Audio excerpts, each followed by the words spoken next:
bienvenue sur Automoto pour essayer le Yamaha T-Max 560. La 7e génération du scooter sportif de chez Yamaha. Il fait désormais 562 cm3 plus exactement, c'est 32 cm3 de plus que l'ancienne génération. Ce nouveau bicylindre en ligne développe 47,5 chevaux pour un couple de 55,7 Nm. Cette nouvelle génération doit répondre aux normes Euro 5, donc elle inaugure un nouveau pot d'échappement qui pèse 1,4 kg de plus que celui de l'ancienne génération. Donc il fait 218 kg, tout plein fait. Donc il est un tout petit peu plus lourd que l'ancienne génération, mais il reste léger dans la catégorie des maxi scooters. Le constructeur a légèrement retouché les suspensions, mais on a toujours une fourche inversée à l'avant, avec des étriers à fixation radiale, double disque, ABS bien évidemment. À l'arrière, on a toujours un grand disque de frein. L'amortisseur arrière est toujours en position horizontale, sous le châssis. Notre modèle d'essai est en finition d'entrée de gamme. Donc on a un pare-brise simple, non réglable. Les rétroviseurs sont inchangés, ils peuvent toujours se basculer vers l'avant comme ça. Les optiques sont à LED, ils ont été très légèrement retouchés à l'avant. C'est surtout la partie arrière qu'ils ont corrigée pour la mettre en pointe façon Yamaha R1. Les finitions ici sont très soignées, vous voyez. En revanche, les plastiques ici se rayent assez facilement puisqu'on passe souvent le pied au-dessus du tunnel central. Donc là, la trappe à essence. Le coffre permet d'abriter un casque intégral de taille M à l'envers pour pouvoir bien le fermer, puisque c'est pas très haut. On peut quand même loger combinaison pluie ou même un ordinateur de 17 pouces, ce qui est quand même assez pratique. La selle très large nécessite de bien écarter les jambes, ce qui n'est pas évident pour les petits gabarits.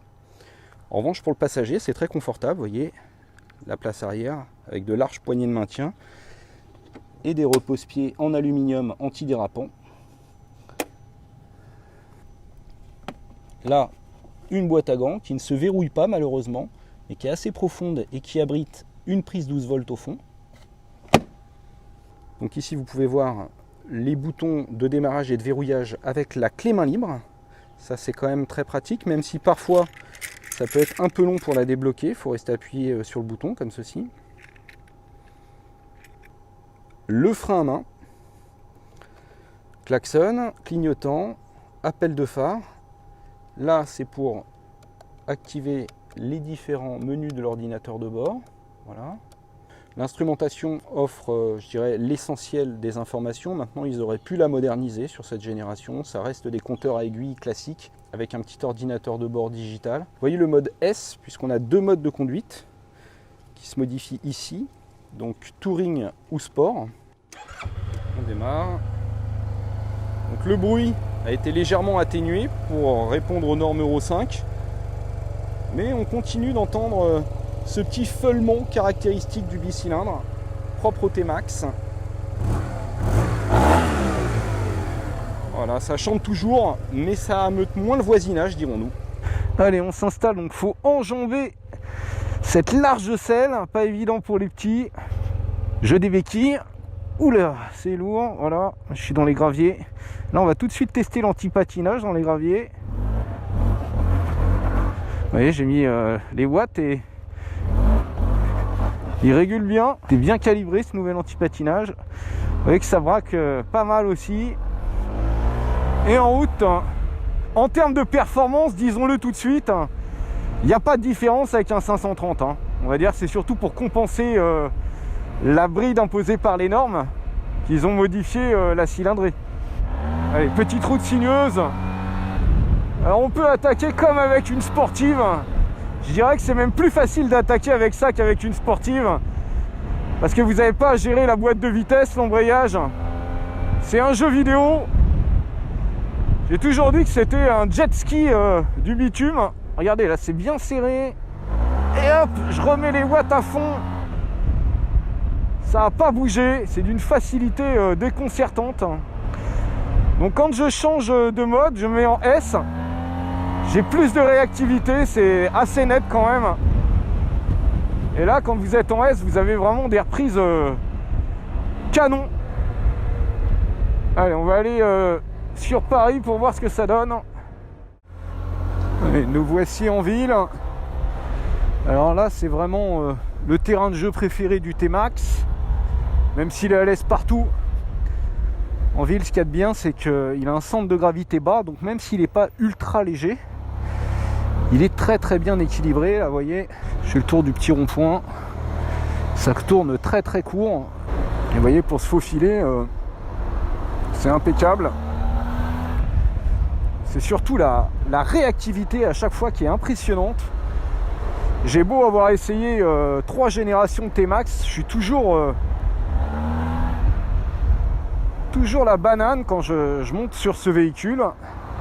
C'est bien plus qu'un scooter, un T-Max. C'est pas une moto non plus, c'est un engin à part. D'ailleurs, c'est une recette que personne n'a réussi à égaler jusqu'à présent. Vous voyez, hein.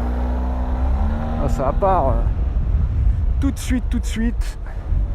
Si le nouveau Forza 750 est très agréable à conduire, a beaucoup de caractère, il n'est pas aussi souple et réactif que le T-Max en ville, et surtout il bascule pas aussi vite, vous voyez, d'un angle à l'autre comme ça. On a vraiment l'impression que ce T-Max il fait 50 kg de moins que ce qui est annoncé. Il sait à la fois être très doux et extrêmement nerveux. Et même sur des reprises au-delà de 80, ça envoie bien. Oui, je suis dans un tunnel, je vais faire des appels de phare au Volvo devant. C'est assez puissant, même s'il éclaire relativement bas. Vous voyez, ça éclaire quand même pas mal. Allez, pour s'insérer. C'est impeccable, et puis ça freine, hein. Ça c'est aussi un des points forts du T-Max. Là, regardez, on a une saignée méchante. Boum. Il encaisse bien les chocs. Il est aussi très bien amorti, hein, ce T-Max. Même si les amortisseurs sont pas réglables, ça filtre bien les chocs sans être tape-cul, avec une selle confortable. Donc c'est à la fois sportif et confortable. On a vraiment le parfait compromis au niveau du châssis entre la réactivité et la filtration des chocs. Donc là c'est 90 et vous entendez quand même l'air dans le casque, parce que le pare-brise sur cette version d'entrée de gamme n'est pas réglable. Donc ça renvoie l'air pile au niveau des yeux. Et vous voyez, si je fais ça, terminé. On a quand même une très bonne protection d'origine. Les jambes sont bien protégées aussi, puisque le tablier est quand même large. Puis on a de l'espace pour étendre ses jambes devant, comme ça. Par contre, on n'a pas beaucoup de place sur les côtés, donc il faudra mettre une jupe pour protéger les pieds des projections. En pont de Gennevilliers, il y a toujours beaucoup de vent en latéral, là. Et vous voyez, le véhicule bouge pas du tout sensible au niveau de la direction, extrêmement stable. C'est un vrai rail, ce T-Max. Il est aussi agile que stable. Avec ses 47 chevaux et demi, il est accessible en A2. Et honnêtement, si vous venez d'avoir le permis A2, c'est le meilleur produit existant, puisque vous exploitez parfaitement les 47 chevaux et demi, avec du couple, de la réactivité, et surtout un produit extrêmement sain, bien équilibré. Là, j'ai un virage bien incliné, exigeant, avec une bosse, là, regardez. Paf! Voilà, il s'est pas du tout désuni, ça tortille pas.